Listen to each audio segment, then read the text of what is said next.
जैसा कि हम अपना प्रकाशित वाक्य पर क्रमवार जो है अध्ययन जारी रखे हुए हैं।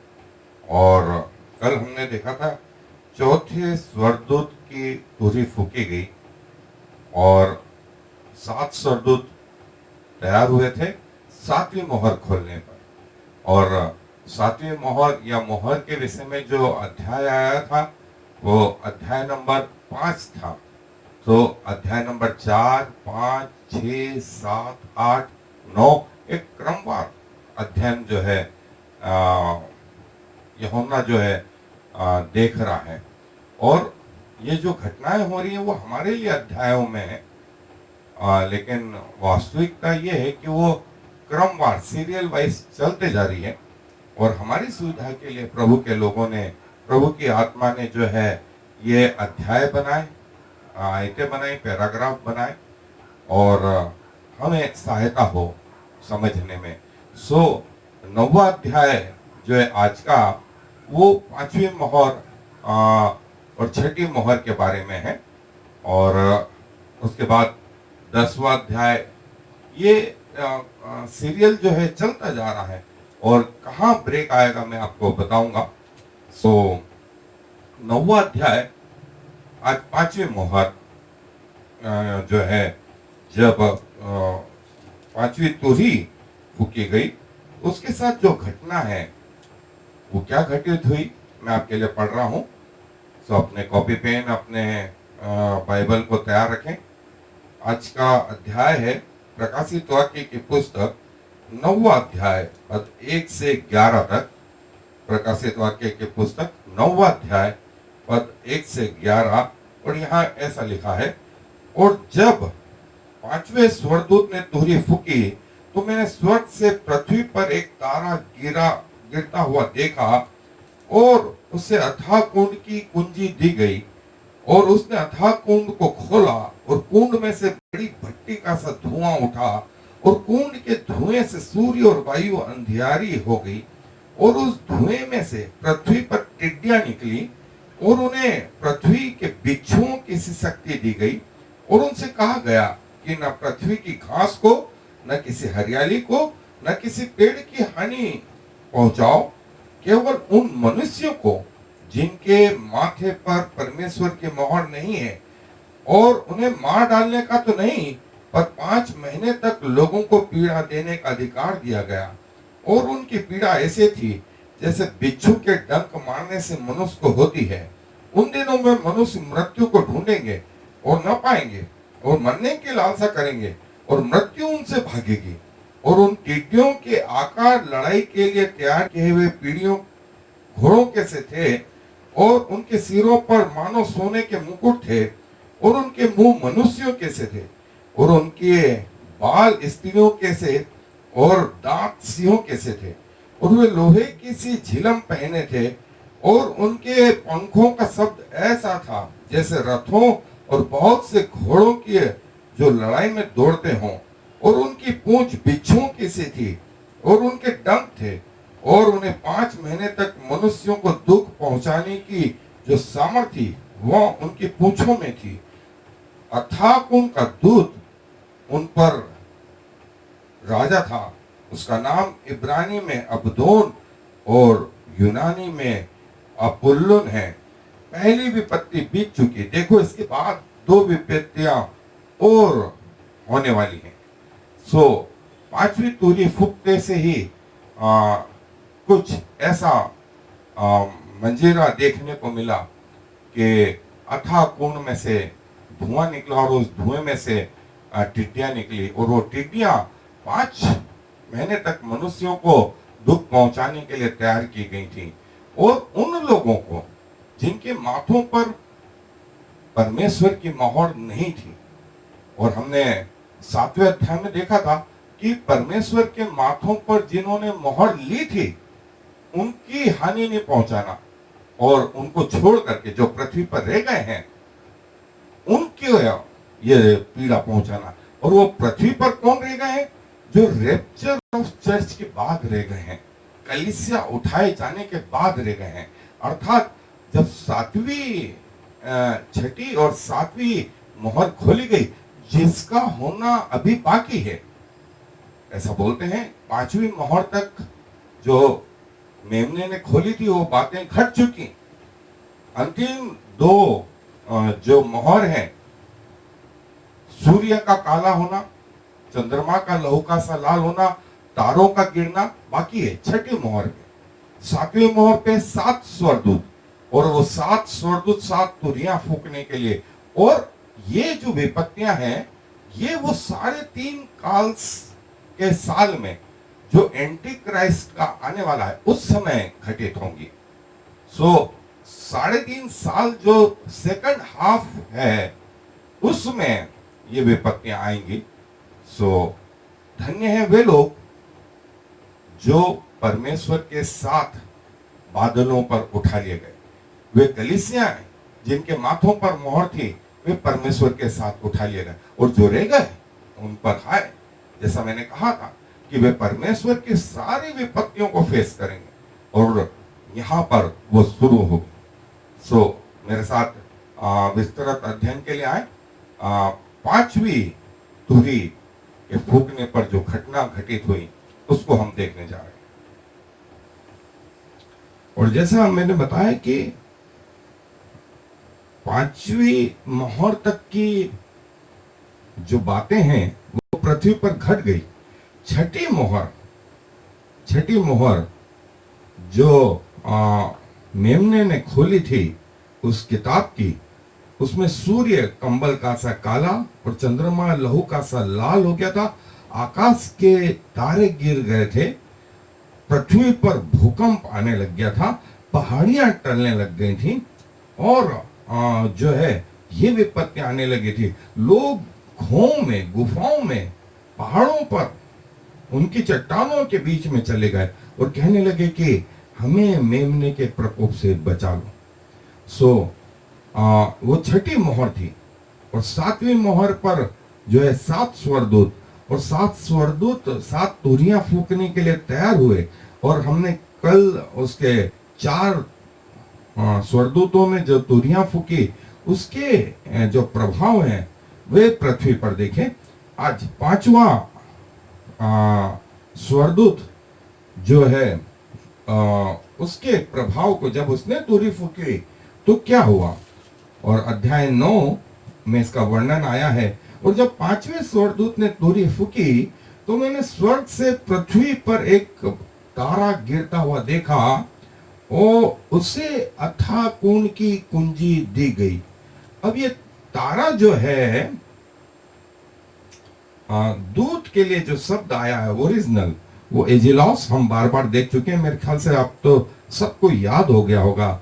ग्रीक भाषा के बहुत सारे शब्द जो है ओरिजिनल शब्द हमने देखे और वे बार बार रिपीट हुए, याद होना चाहिए आप सबको।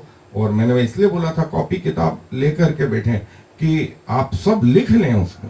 सो एजिलॉस ग्रीक में, एंजल अंग्रेजी में, इसका मतलब होता है messenger, proclaim, announce, word of God.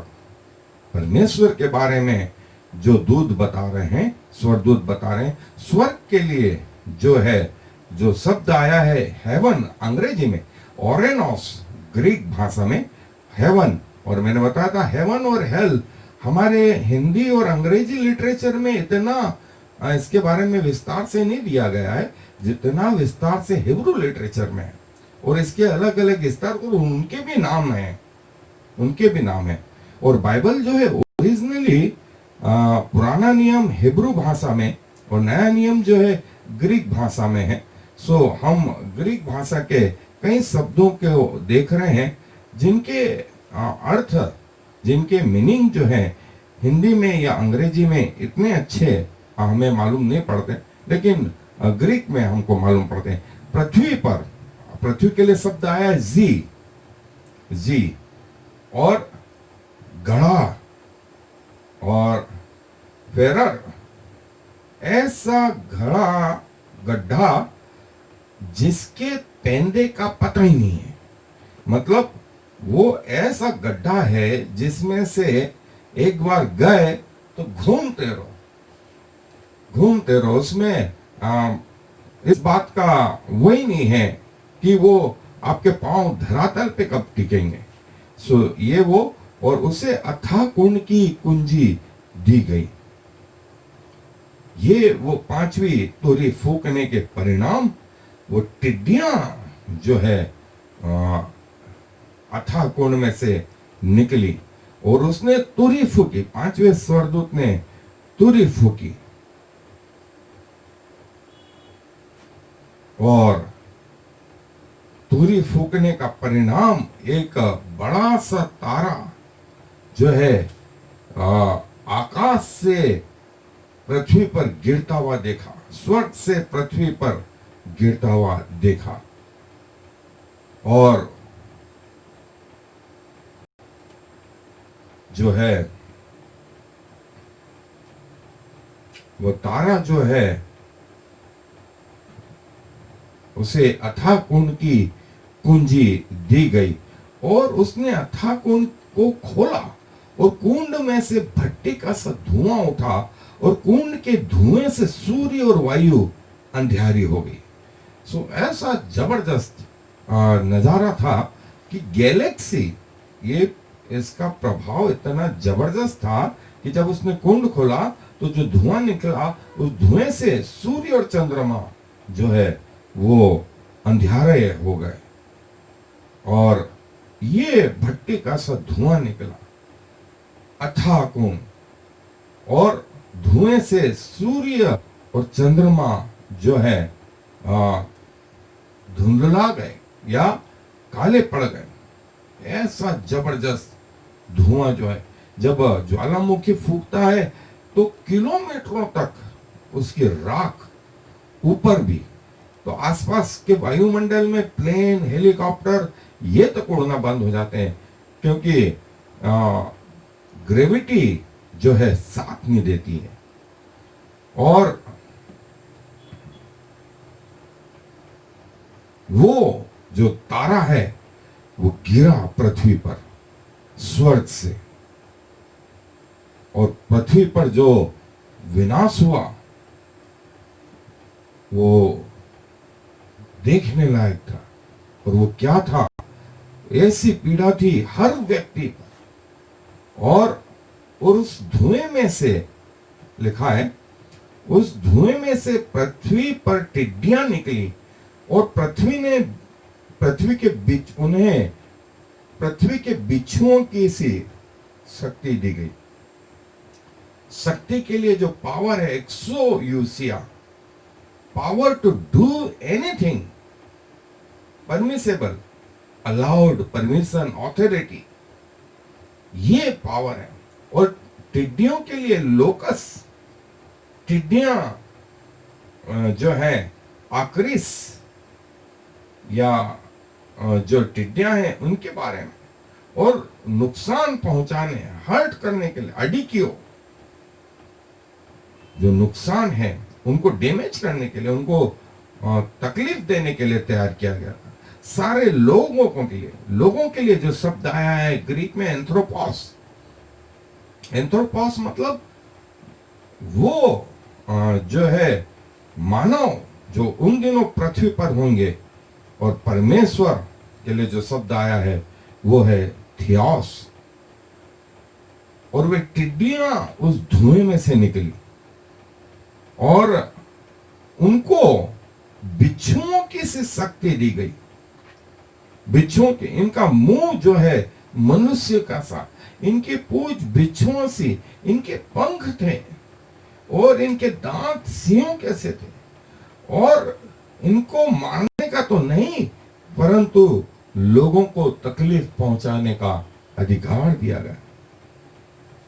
और ये टिड्डियां अनगिनत खरबों अरबों की संख्या में पृथ्वी पर आ गई, और जिधर देखो टिड्डियां और टिड्डियां और टिड्डियां। और महत्वपूर्ण चीज है कि लोग जो हैं इन टिड्डियों से 5 महीने तक, उनसे कहा गया, अगले आयत में लिखा गया, ये जो टिड्डियां निकली धुएं में से, उनके आकार के बारे में बताएगा और उन्हें लोगों को दुख पहुंचाने का अधिकार दिया गया। जैसे मैंने बताया, इनके मुंह मनुष्यों के से, इनके पंख और इनके पूंछ बिच्छुओं के से, इनके दांत जो है सिंहों कैसे।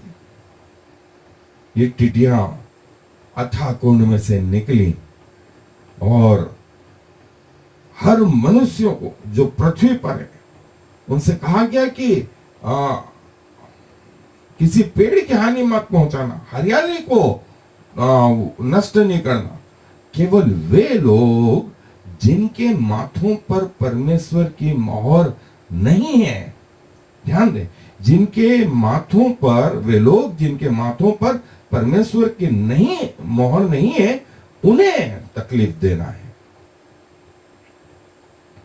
ये वो टिड्डियों के आकार का कुछ डिटेल जो आगे बताया गया और उन्हें कहा गया कि न पृथ्वी की घास को, न किसी हरियाली को, न किसी पेड़ को हानि पहुंचाओ, केवल उन मनुष्यों को जिनके माथे पर परमेश्वर की मोहर नहीं है। अब हमने 7वें अध्याय में देखा था कि परमेश्वर के लोगों के ऊपर परमेश्वर के दूत मोहर लगा रहे हैं, परमेश्वर की मोहर लगा रहे हैं, और जिन्होंने मोहर नहीं लगाई वो पृथ्वी पर रह गए। और ये विपत्तियां जो हैं वे उन लोगों के ऊपर हैं जो पृथ्वी पर रह गए, जिन्होंने परमेश्वर की मोहर को नकार दिया था, इनकार कर दिया, जिनको उस समय अपने प्राण प्रिय लगे थे। अब वे मरने के लिए दुआएं कर रहे हैं कि हाय हाय हमको मार डालो, मार डालो, क्योंकि तकलीफ हर व्यक्ति पर आ गई और धर्मी लोग पृथ्वी पर से उठा लिए गए। धर्मी लोग या कलीसिया या चर्च यहां से चला गया, पवित्र आत्मा चला गया, परमेश्वर का वचन चला गया, परमेश्वर के लोग चले गए, आपको सही बताने वाले लोग चले गए। आपको ये जज नहीं हो रहा है कि किसकी सुने और किसकी नहीं सुने, क्योंकि अब जो है विपत्तियां झेलना है और परमेश्वर की ओर से। और लिखा गया है कि उन्हें मार डालने का तो नहीं, पर 5 महीने तक लोगों को पीड़ा देने का अधिकार दिया गया। और उनकी पीड़ा ऐसे थी जैसे बिच्छुओं के डंक मारने से मनुष्यों को होती है। मालूम नहीं आपने कभी बिच्छू के काटे हुए को किसी को देखा हो? ऐसा लगता है जैसे करंट चले जा रहा ऊपर। उंगली में काटा तो वो बोलते जाते हैं चढ़ा चढ़ा चढ़ा चढ़ा चढ़ा ऊपर चढ़ा ऊपर चढ़ा। पांव में काटा बिच्छू तो पांव से बोलता अरे चढ़ा चढ़ा चढ़ा। ऐसा दर्द, ऐसा दर्द। और 5 महीने तक लोग इस पीड़ा को सहेंगे। और लोग के लिए जो शब्द है एंथ्रोपोस, जैसे मैंने बताया जेनरिक नेम है जो हमें जानवरों से और परमेश्वर से अलग करता है। और वो टिड्डियों के आकार, वो टिड्डियां ऐसी थी, वो बिच्छुओं, उनके डंक मारने की शक्ति बिच्छुओं के जैसी थी। लोग हाय करेंगे, हाय करेंगे, घर में बाहर सब तरफ बिच्छू और बिच्छू। और ये उड़ती हैं, ये जमीन पे ही नहीं रहती, ये उड़ती हैं, इनके पंख हैं और वे काटती हैं। लोगों की हालत ऐसी हो जाएगी, जिधर देखो उधर, जिधर देखो उधर, जिधर देखो उधर। लोग मृत्यु को ढूंढेंगे और मृत्यु उनसे भागेगी। कुछ साल पहले जब परमेश्वर ने आपको आह्वान किया था तो लोगों ने नकार दिया था कि हमको नहीं चाहिए, हमको प्रभु यीशु मसीह नहीं चाहिए, हमको जो है स्वर्ग नहीं जाना, तुम जाओ। अब उनको लग रहा था गलती हो गई, गलती हो गई, गलती हो गई। लेकिन अब गलती के कोई पछतावे नहीं। और लिखा है उन दिनों में मनुष्य मृत्यु को ढूंढेंगे और न पाएंगे और मरने की लालसा करेंगे और मृत्यु उनसे भागेगी। मृत्यु के लिए जो शब्द है थेनेटोस, जो संसारिक मृत्यु है उसके लिए ये शब्द है। और मृत्यु उनसे भागेगी। एपोथिनेस को मरने की लालसा करेंगे और मौत नहीं आएगी, सुसाइड नहीं हो पाएगा। किससे सुसाइड करें, किससे मरें? यह है कि अब तो पीड़ाएं और पीड़ाएं। और लोग सारी पृथ्वी पर, यहां पर किसी एक विशेष देश का नाम नहीं दिया गया, एक महाद्वीप का नाम नहीं दिया गया है, लेकिन पूरा विश्व, पृथ्वी के सारे लोग इस पीड़ा से ग्रसित होंगे। और जो उन टिड्डियों के आकार लड़ाई के लिए तैयार किए हुए घोड़ों कैसे थे, और उनके सिरों पर मानो सोने के मुकुट थे, और उनके मुंह मनुष्यों के थे, और उनके आकार के लिए शेप्स, होमोलोमा, लाइकनेस, रिजेंबल, और मनुष्यों के मुंह मनुष्यों के से, सिर पर मुकुट और सोने के मुकुट, और वैसे थे जैसे लड़ाई के लिए घोड़े तैयार रहते हैं, फुर्तीले, तैयार, अपनी जान पर खेलने को तैयार।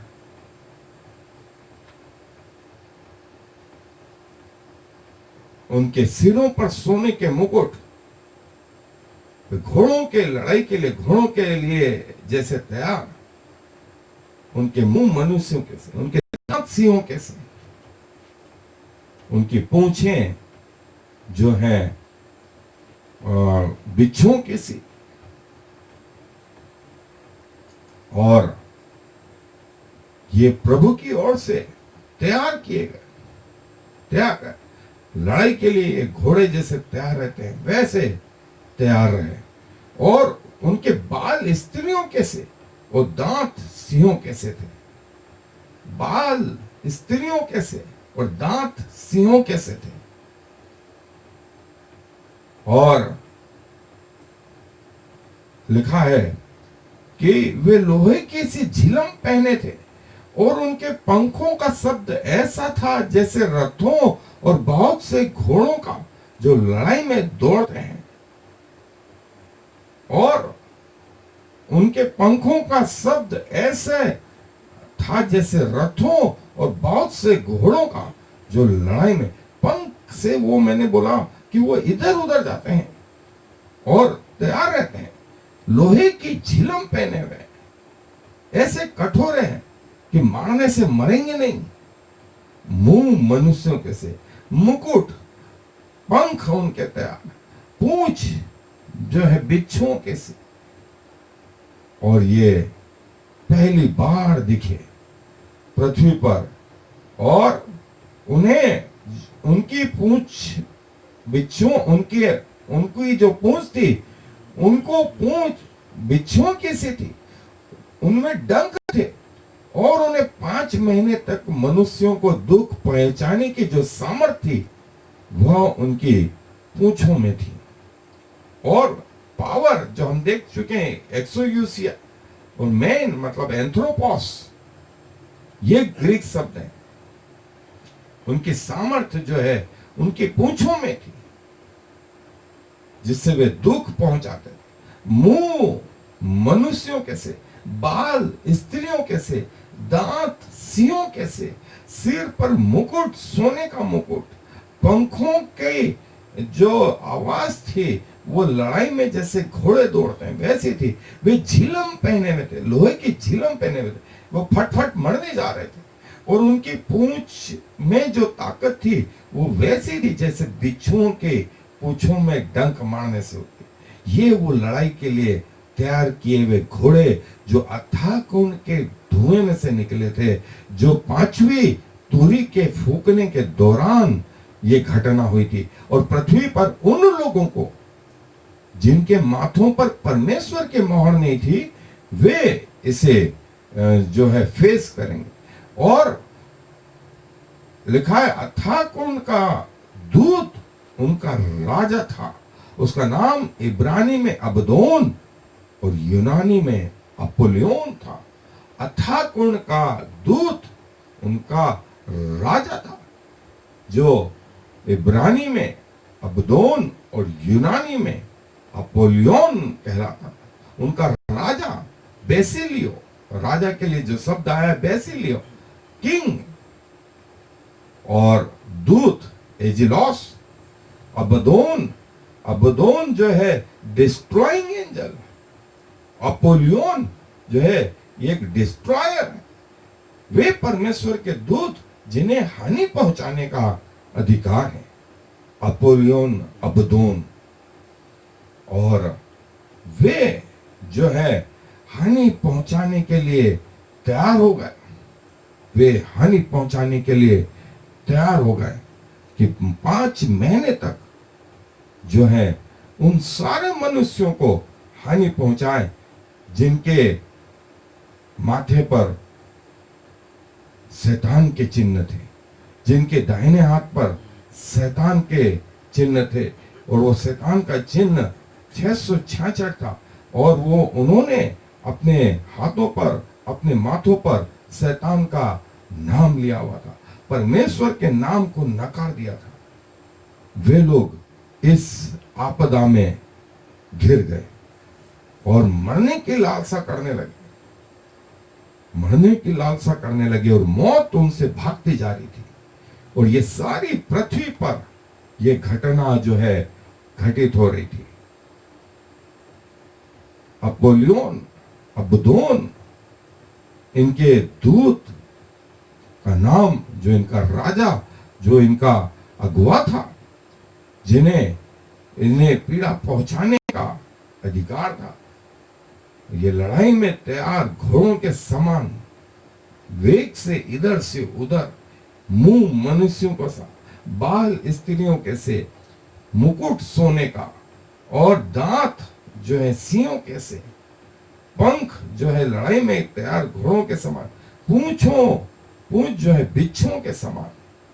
ये इनके आकार थे, ये इनके आकार थे। और